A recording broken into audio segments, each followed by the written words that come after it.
పెద్ద సినిమాలకు బెనిఫిట్ షోలు, ప్రత్యేక షోలు అంటూ సాధారణ ప్రజలపై అదనపు భారం మోపడం సమంజసం కాదన్నారు సిపిఐ జాతీయ నేత నారాయణ. కలల పేరుతో ప్రజల జేబులు ఖాళీ చేయడం సరైన విధానం కాదని చెప్పారు. సినిమా వినోద మాధ్యమమని, సాధారణ ప్రజలకు అందుబాటులో ఉండాలని చెప్పారు. మెగాస్టార్ చిరంజీవి ఇంట్లో సమావేశమై వాటాలపై చర్చించడం బాధాకరమన్నారు నారాయణ. టీవీలో అదే చూశాను. ప్రముఖులందరూ కలిసి కూర్చొని చర్చించుకున్నారు.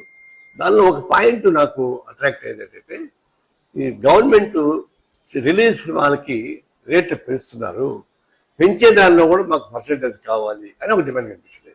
అంటే కొత్త సినిమా తీయడం, మేము ఎక్కువ డబ్బులు ఖర్చు పెట్టేసామని చెప్పడం, విలాసవంత పద్ధతి సినిమాలు తీయడం, అది బడ్జెట్ ఎక్కువ కాబట్టి ప్రభుత్వంతో మాట్లాడి రేట్లు పెంచమని కోరడం, ప్రభుత్వం తలవరమ్మని చెప్పి రేట్లు పెంచేయడం, సామాన్య ప్రజానీకాన్ని దోపి కొట్టేస్తా ఉన్నారు కొన్ని వేల కోట్ల రూపాయలు.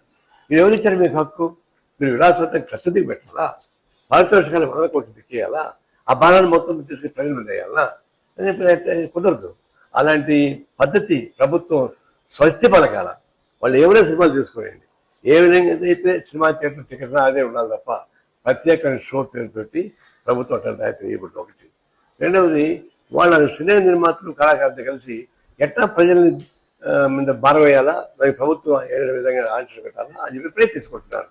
అది ప్రజల మీద భారం వేస్తే అంగీకరించడం కరెక్ట్ కాదు. సినిమా కళాకారులు కథ కేవలం అది ఇండిపెండెంట్ బాడీ కాదు, ప్రభుత్వం జోక్యం పుచ్చుకోవాలి. ఈ సినిమాకు సంబంధించినటువంటి ఈ కళారంగానికి సంబంధించి ఒక గైడ్ లైన్స్ ఉండాలి, స్పష్టమైన గైడ్ లైన్స్ ఒకటి ఉండాలి. ఆ గైడ్ లైన్స్ రాష్ట్ర ప్రభుత్వాల దగ్గర లేవు, 2 రాష్ట్ర ప్రభుత్వాలు కూడా లేవు. కాబట్టి నేను విజయం అటు ఆంధ్ర తెలంగాణ ముఖ్యమంత్రి కూడా దీని మీద ఒక పాలసీ డిసైడ్ చేయండి, ఆ పాలసీ ప్రకారం ఫ్రేమ్వర్క్ డిసైడ్ చేయండి. అంతే మీరు కంట్రోల్ వదిలిపెట్టి వాళ్ళ పట్టి వాళ్ళు దోపిడీ చేసుకుంటూ కూర్చుంటే వాళ్ళ కాబట్టి మేము ఇన్ఫ్లుయెన్స్ చేస్తామంటే, మీరు పెంచేసుకుంటూ కూర్చుంటే మీ హెల్ప్ కోసం ఎవరిని దోపిడీ చేస్తారు? మీరు ప్రజలను దోపిడీ చేస్తారు.